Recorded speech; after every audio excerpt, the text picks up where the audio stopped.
Welcome back. Well, one team looking to build on a successful start to this season in 2024 is Bournemouth, who are currently sitting in 12th place in the Premier League. They rode that 7-match unbeaten streak from November 11th to December 26th after finishing 15th place last year. 6 wins since the start of November, which is tied for the most in the Premier League. So things are going well for Bournemouth right now. And yesterday, Nigel and Alexis had a chance to chat with the president and chairman of the club, Bill Foley, and it was a very colorful conversation. Let's hear it. All right, welcome, Mr. Foley. Thank you so much for joining us here on Morning Footy. Good to be here. Thank you. Thanks for having me. We'll start with this. You're about to, or you just celebrated your first one-year anniversary of owning a Premier League club. Tell us about that. How does it feel 1 year in? It feels like we've accomplished a lot. We had a lot of goals during the first year. The January transfer window is always difficult to bring in players, but we had a pretty successful last year in January. We've gotten underway in our practice facility, our training facility.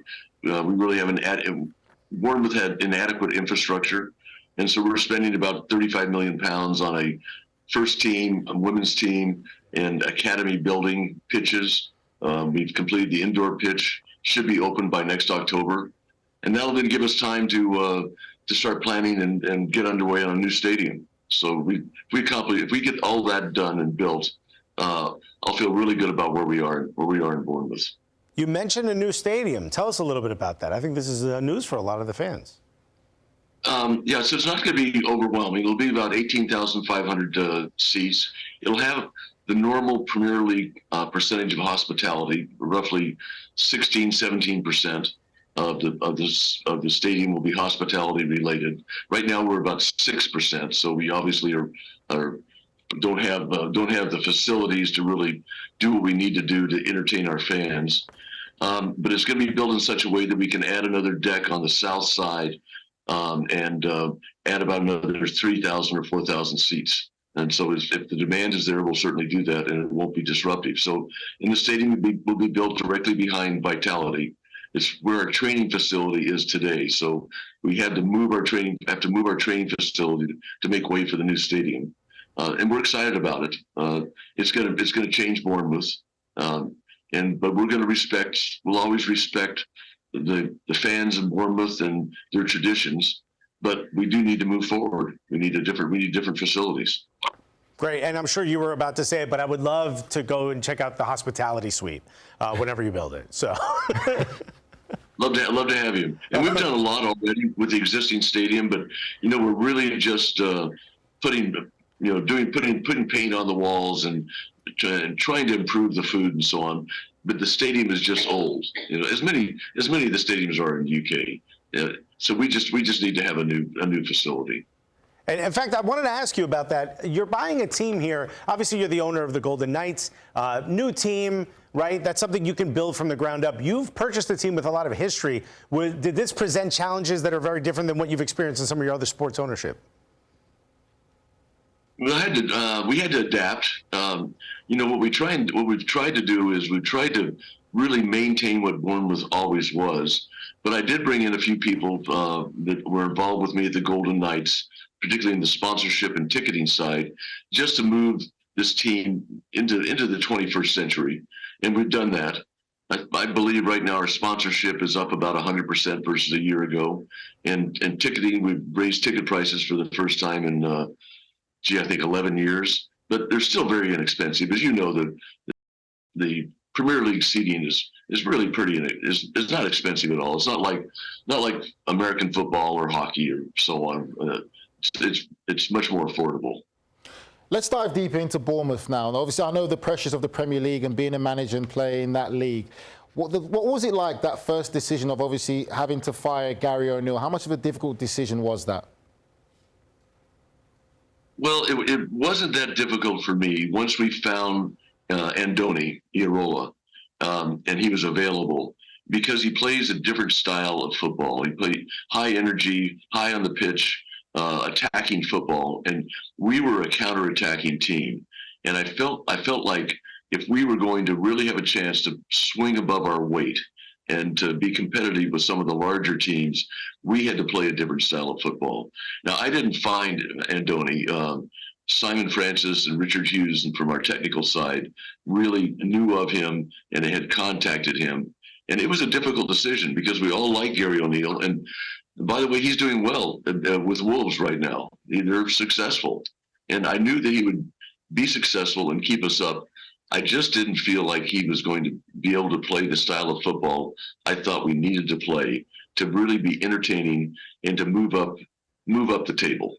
So it's really that simple. Nothing against Gary. He's a quality guy. He's a quality coach. We just wanted a different style of football. And sticking on Areola, the manager, obviously had a tough start to his time at Bournemouth. And give credit to yourself for sticking with him, because now obviously they're on a sensational run.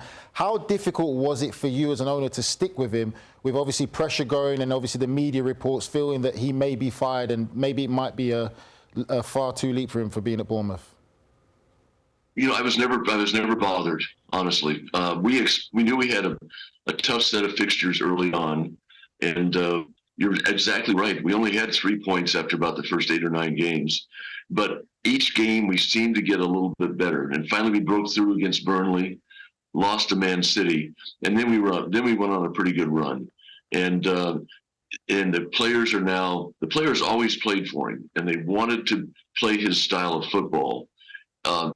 It just took a while for it to take effect, for his style to be incorporated by our players. We tried to give him players that wanted to play a high energy style of football, and they are now.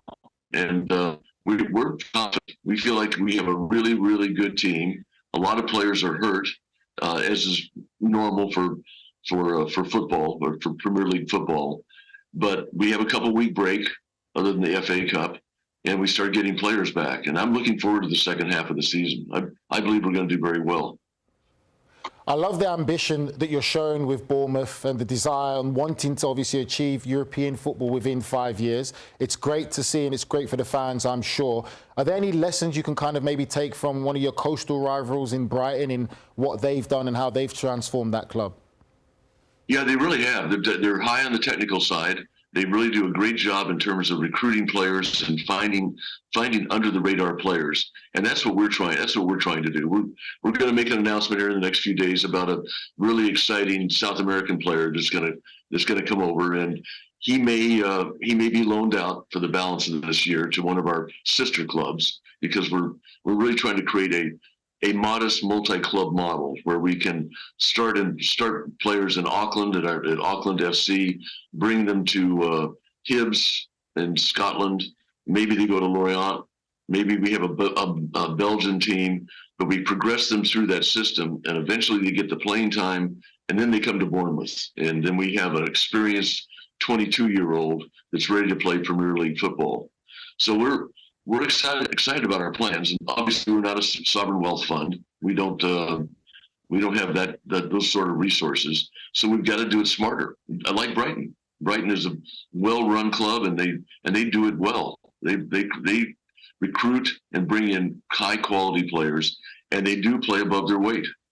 Which brings me to my next question. You guys have obviously a style under Iraola that's now being, sort of advanced, and the club is playing extremely well. And you've got players like Solanke who are now being looked at by some of the biggest clubs in the Premier League and around Europe.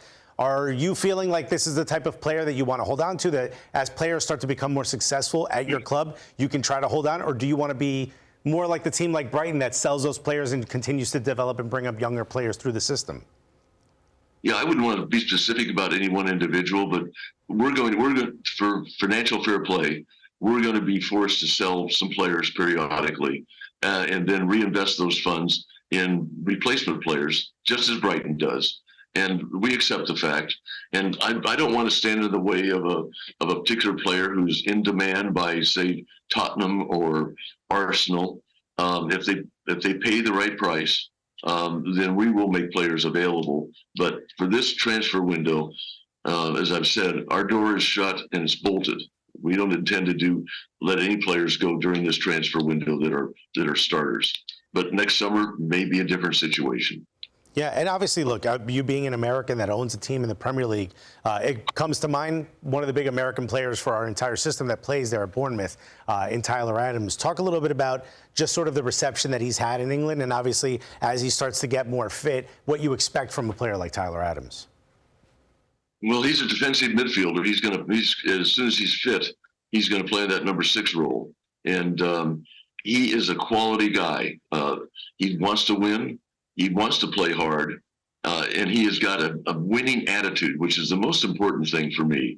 It's all about character and about wanting to win, and that's how I built the Golden Knights, and we built it from the ground up. And we have one of the best locker rooms in the league, and that's what we're developing, and we're going to have at Bournemouth is this great locker room where it's not about the individual, it's about the team. And I like to say my mission, my men, myself. So management comes way down the pecking order, but the men, the team, they come first. And Tyler fits that role, and I'm looking forward to having him come back. He is now running, so he's not really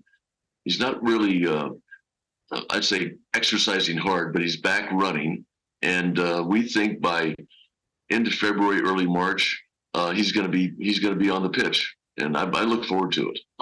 So does all of America. I want to ask one more question regarding your management group. Now, I'm born and raised in a town called Newark, New Jersey. I don't know if you're familiar with it. Sure. I thought I would be the first person from Newark to own a Premier League team, but unfortunately, Michael B. Jordan beat me to it. Talk a little bit about having the star power of a Michael B. Jordan, and what's it like to work with someone from Newark? Well, Mike is a great guy, as you know. I'm sure you know. He's a very down to earth, common individual. He hasn't got stars in his eyes. He loves football. He is really helping us in terms of some of our international marketing and marketing in the U.S. He's designing a kit that will go on sale shortly. So he's engaged, and we love having him. In fact, I believe he's gonna be in Bournemouth today and tomorrow to watch practice. So he's all in, and it's good to have him. And he's a terrific guy. Now, look, I'm just letting you know this, Mr. Foley. I am not a Bournemouth fan, but I will own the first Premier League kit designed by a guy from Newark. I will 100% own that kit. Make it into XXL, please. On another note, Mr. Foley, it's been absolutely fascinating listening to you and how you've really got into Bournemouth and how you're making this club be about the community, the identity of the club, how you're staying true to that. Are there any messages you'd like to have or put out there for Bournemouth fans in America and growing American fans to know more about Bournemouth, the football club? Well, they should know that we're committed to win, that we are committed to bring in top flight players to the extent that we have the resources to do that, that we're committed to the multi-club model with Bournemouth being at the top of the pyramid, and that we want to improve our facilities, but we'll always be respectful and be engaged in the community, just as we've done with the Golden Knights. We like to say, we are embedded with the community, and the community is embedded with us, and we're proud of that. Well, Mr. Foley, I know you're a very busy man, but thank you so much for taking your time out of your day to spend it here with us over at Morning Footy. Yeah, thanks so much for having me. I really enjoyed it. No, you've been great. Pleasure.